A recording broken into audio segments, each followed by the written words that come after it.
Ladies and gentlemen, welcome to the final summer Steam sale Salebox for the 22nd of July 2012. My name is TotalBiscuit, rounding up the last day's worth of Steam deals available over on the Steam client, Steam website, Steam app, and Steam Bio-Neural interface.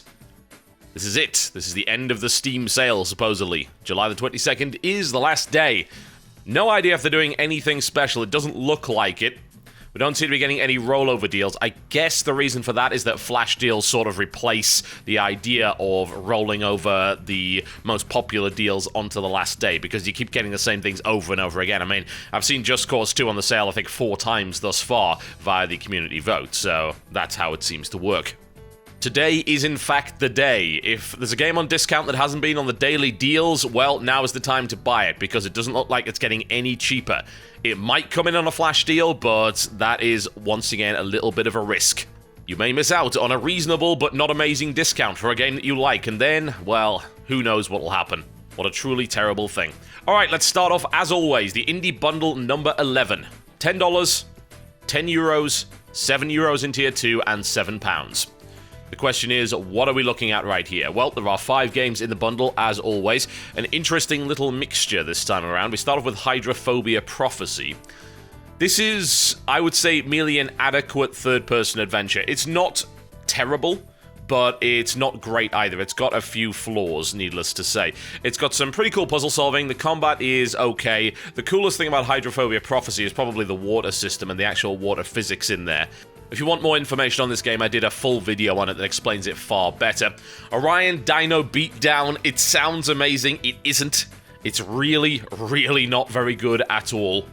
This game is a multiplayer shooter whereby you kill dinosaurs, essentially. But it's also got some weird racing stuff involved in it as well. It's of mod quality. In fact, I would say that at the moment it's less than mod quality. There's also a bunch of accusations that these guys allegedly stole a lot of assets from other games, which I really don't like the sound of, and that the company wasn't properly paid by its CEO. Wonderful. Yeah, that's just what you want. But trust me, the game sucks. You don't want to be anywhere near it. Star Ruler. I've heard mixed things about this. Like, on launch, this was a bit of a mess, but I've heard it's evolved into quite a reasonable, if somewhat difficult to understand 4X strategy game. This comes from this dark era of time where we barely ever actually had any 4X strategy games. From the impressions that I got when Rock Paper Shotgun looked at this game last year, they seem to be of the opinion that it's a really solid game, but it really does lack any semblance of character. So later on in the game, it becomes a case of, well, are you really interested in number crunching? Because if you are, then you're going to continue to be engaged by this game, but if you're not, well, this game is probably going to bore you. It's a hardcore 4X. It's pretty good for what it does, but it's not going to attract any new fans to the genre.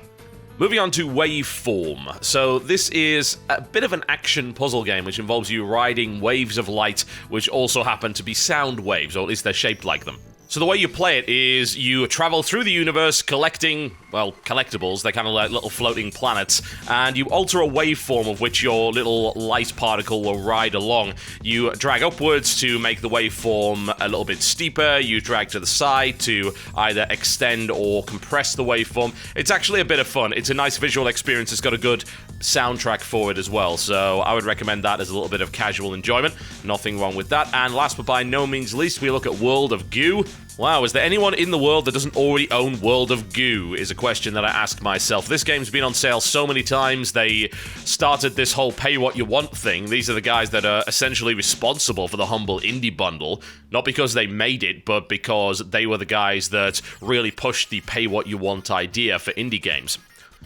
It's a really nice physics puzzler, if you haven't already played it. It's also got a really awesome character to it. You would think that this kind of game would be mundane, because it's essentially a bridge and tower building simulator, but it's got a great amount of character to it. It's got a really odd soundtrack, great graphics style, and a bunch of replayability. Certainly a recommendation. Overall, an interesting bundle. Unfortunately, since it's let down, I think, by Hydrophobia and Orion, I don't necessarily think it's worth having.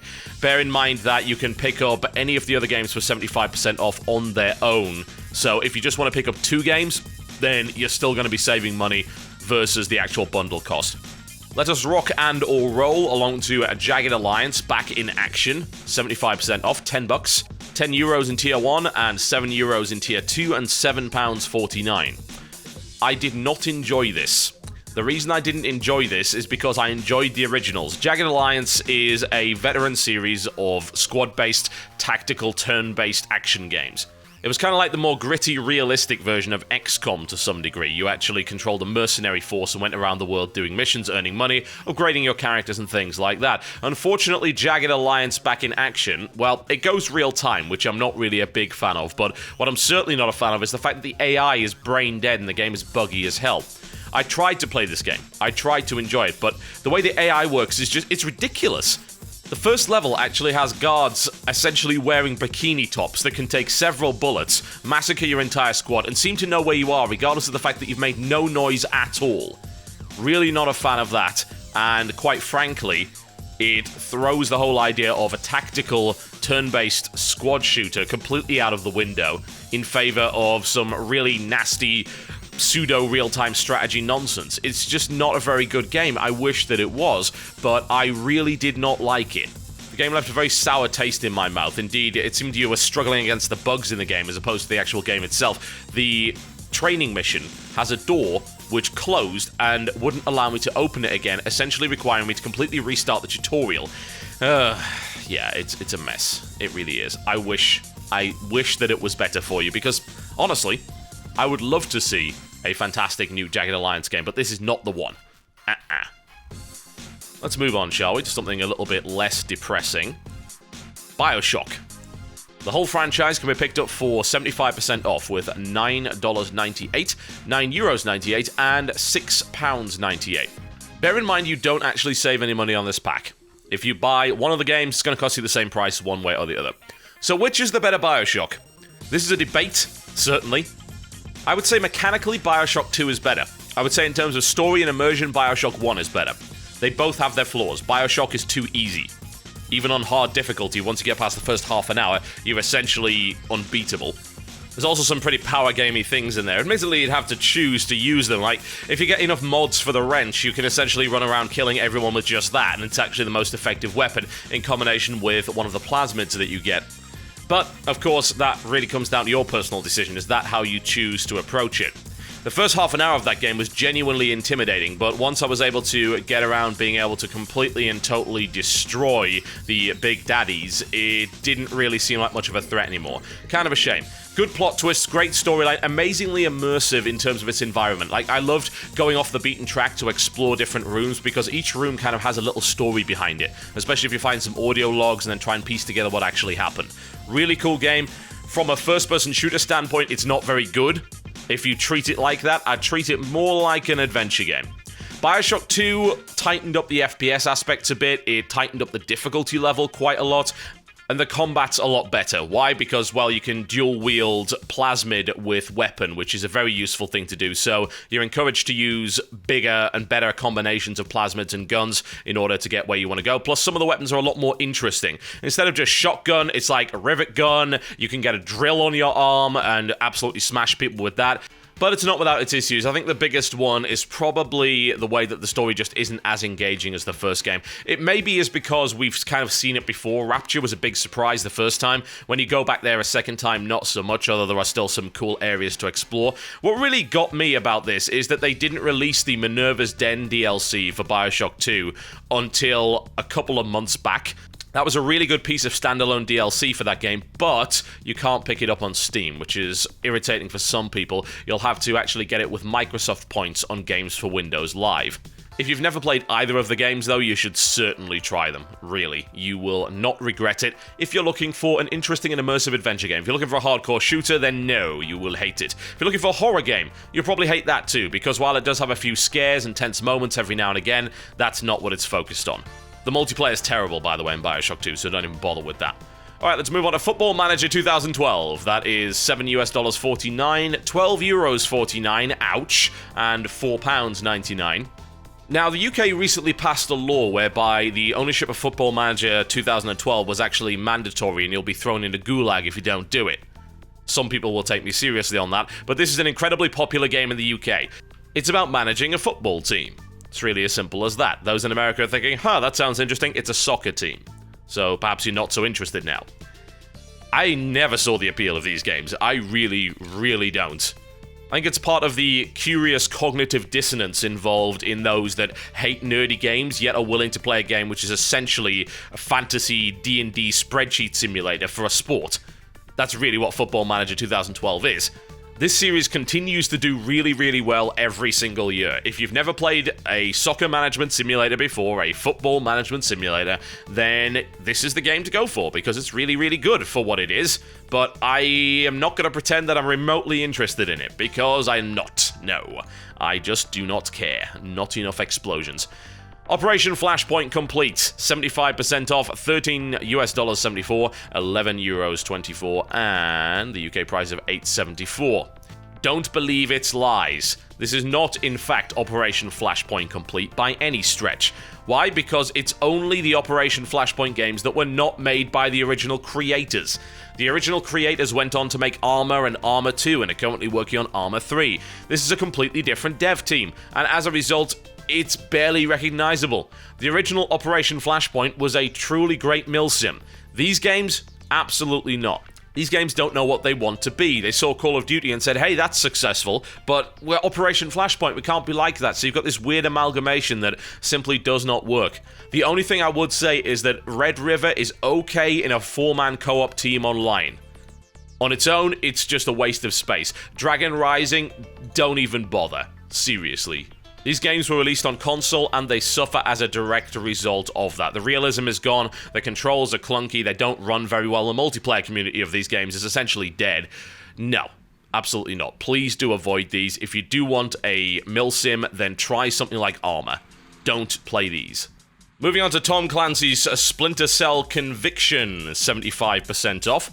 Takes it down to $4.99, €3.74, and £3.24. For that price, probably yes. So, Conviction was not bad at all. I think this game had its ups and downs in terms of the series. I think Chaos Theory, in my honest opinion, was probably its high point, especially with the multiplayer. Conviction is definitely a solid stealth 'em up. No, it's not as good as the original trilogy. If you've not played the original trilogy, I'd recommend checking that out instead, rather than grabbing this. It's still, for the most part, a really solid game. Just doesn't quite have the depth of the previous titles. A little bit less emphasis on stealth. Not a huge amount less. It's still a stealth game, but less so than the original. It's got this weird ability that I really don't like. It allows you to drag your crosshair over a bunch of enemies and essentially clear the room with a single button press. It's not so much of a stealth game there as it is being in the Matrix. Bear in mind, this game was originally criticized because it was one of the games with the Ubisoft DRM. That was the one where you had to be permanently online. That has been removed from the title since then, so it's not too big a deal anymore. If you enjoyed the originals, you probably get something out of this, because it's not a bad Splinter Cell game. It's just not really up to the stealthy challenge of the originals, in my honest opinion. You can also buy the Echelon Edition, which comes with the original Chaos Theory Double Agent. It does not come with Pandora Tomorrow, for whatever reason, but it's still a pretty solid collection. Double Agent's probably the weakest of the four, in my opinion, but you're not going to be paying too much extra for the whole lot if you want to go for it. As regards to the Deluxe Edition, I wouldn't even bother. Moving on to the Double Fine Bundle, 75% off. That is $7.49, €6.74, and £5.74. What does it contain, you might ask? I'll tell you what it doesn't contain: the games that I wanted it to. I'm sorry, I really want Iron Brigade and Brutal Legend on PC, but we haven't seen them up to this point. It contains Costume Quest, Psychonauts, and Stacking. Now, you save enough money with this bundle to make Psychonauts essentially be free, and Psychonauts happens to be the best one in the bundle, so you may want to just ignore the rest of it and grab Psychonauts. Psychonauts is a classic. It's one of those games that everyone refers to when they said, oh look, gamers don't like good games, because Psychonauts sold really badly despite being a really, really good title. It's an action platformer. It's got a lot of crazy worlds. You go inside the minds of people. All I can say is, you'll love it until you get to Meat Circus, and then you'll want to kill yourself, but it's still a great game regardless. It's got a lot of character to it. Costume Quest is a little action RPG whereby you run around as a bunch of kids on Halloween, and you also have the ability to use your costumes to summon monsters and robots and all sorts of other good stuff. Got a great amount of character to it. Not a huge amount of replayability, but this edition does come with the DLC, so you can't really complain about that. That's a little bit of extra content with Grubbins on Ice. Stacking. Stacking's a puzzle game, basically. You start as a very, very, very small little doll, and you can stack yourself inside other dolls in order to complete different objectives. It's got a really cool style to it, but it's very slow going at the start. I tried to play it, and I just got bored by the 30-minute mark because the game really, really does ease you into it. But if you're into unique puzzle games, then yes, this game has got a ton going for it, honestly. And it's got this great Victorian style to it. Overall, it is a pretty great bundle, but chances are you'll probably find one game in there that's not quite to your liking unless you have a very diverse taste in video games. So by all means, feel to be picky and choosy with that one. Alright, so we shall have a look now at Space Pirates and Zombies. 75% off, $2.49, €2.24, and £1.74. This is cheap, cheerful, and great. I supported this game in a big way because it was made by two people. They basically threw all of their life savings into actually making this game, and they created a nice free-roaming space shooter, top-down. It's got some cool RPG elements, some cool management emulators, a little bit sandbox, although not too much. It also comes with the free expansion Bounty Hunters, which has got a bunch of new ships and a global bounty and respect system and extortion mechanic, which is very cool. Also 150 arena challenges. This game is packed full of really awesome content, in my honest opinion. I would highly recommend it for this price. I do voiceover work in this game, which I don't suppose is really a selling point, but I did quite a lot of content on this game, made a few videos. There's a link on the screen right now if you want to go and check out the full WTF is of it, and there's also a demo available. For this price, it's really hard to argue. If you're even remotely interested in space shooters, then Space Pirates and Zombies has got a hell of a lot going for it. And my deal of the day, ladies and gentlemen, the last one until we wrap up this Steam sale. Should have seen this one coming. Yes, indeed, it's Bastion. 75% off, which takes it down to a pitifully low $3.74, €3.49, and £2.86. This is an astonishingly good action RPG. It really, really is. It is the only game that Supergiant have ever made. When it comes to storytelling in video games, Bastion does it better than anything I can possibly imagine.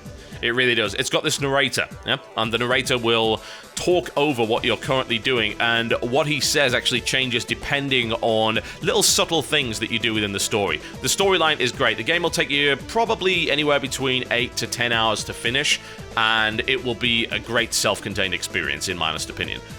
It won a ton of awards for a very good reason. It's got a very unique graphic style. If I have two complaints about this game, it's that the way that the world actually falls into place while you're running through it can be a little bit disorientating, and the combat is not what I would call inspired. It's good. It's a kind of Zelda-ish sort of roll around, use your shield, attack with different weapons action RPG system, but it doesn't set the world on fire. The game itself, though, the way that it's presented, the soundtrack is incredible, the whole storyline is great, and the ending is stellar. So good. So good. If you don't play this game, you're doing it wrong. You really are. This is a celebration of what games can really be when indie companies put their mind to it and actually make a truly stunning title with great innovation and a very immersive and well-realized world. Check it out, folks. You will not regret it. Okay, folks, that is me done for the day. Thank you very much for watching the Salebox. Hopefully you've enjoyed the Steam sale. Remember, now is the time to pick up any games that have not been on the daily deals if you still want to get a discount before this whole thing wraps up. I'll see you next time.